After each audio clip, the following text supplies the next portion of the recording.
Meron ako ditong avocado. So, gagawa tayo ng avocado toast nga. So, yeah. Just watch and learn. So, syempre, kailangan natin ng sangkalan. And then, slice natin to mga kabeshi. Just like that. So, let's slice this avocado. Ayan, yung ating avocado. Slice nyo siya ng ganyan. Ayan. Tapos, ito po yung proper na pagtanggal ng buto. Ganyan siya. Oops. Ayan, di ba natanggal siya?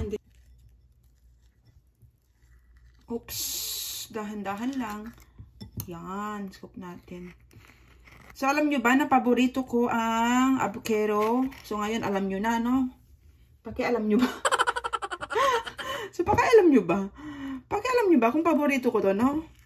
Wala lang. Gusto ko lang i-share sa inyo, di ba? Ayan. So, dapat, ayan. So, mga kabeshi, sarap. Ngayon naman, imamash natin tong avocado.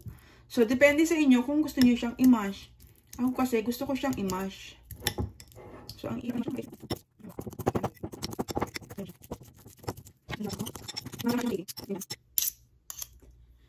tapos, lagyan natin siya ng asin. Ayan. So, konti lang. Tapos, pepper, black pepper, ganyan. Konti lang mga kabeshi. Tapos, syempre, haluin natin ng ganyan. So, okay na yan mga kabeshi.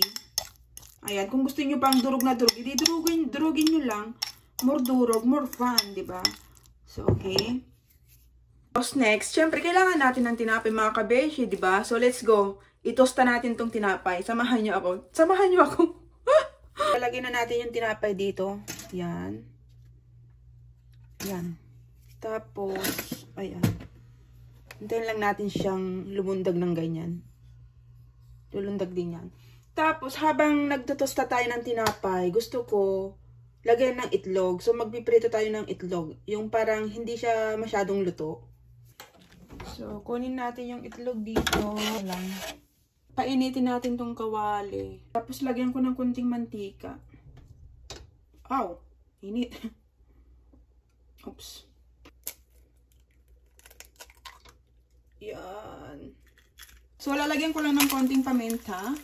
Ayan, mga kabeshi. Lagyan ng, konting asin. Like that. Okay, that's enough. Oh.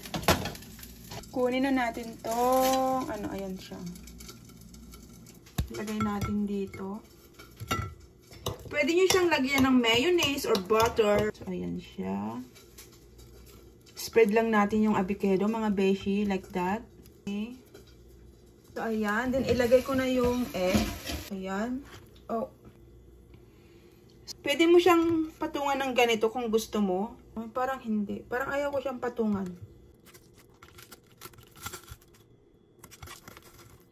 Ito yung panghati natin.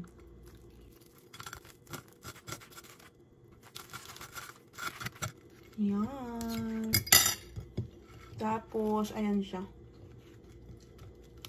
Mukha siyang masarap. Oops. Yan. Tapos, itong isa naman, try nating lagyan ng mayo.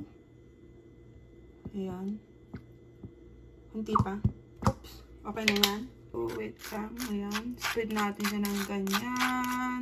And then, let's add the avocado. Ganyan. Spread natin siya. Oops. Oh, looks so yummy. So, ayan siya. Mukha siyang masarap, no?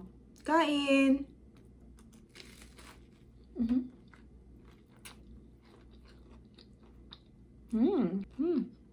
Ang sarap. So, ngayon naman, tikman natin tong with mayonnaise. So, let's bite. Ang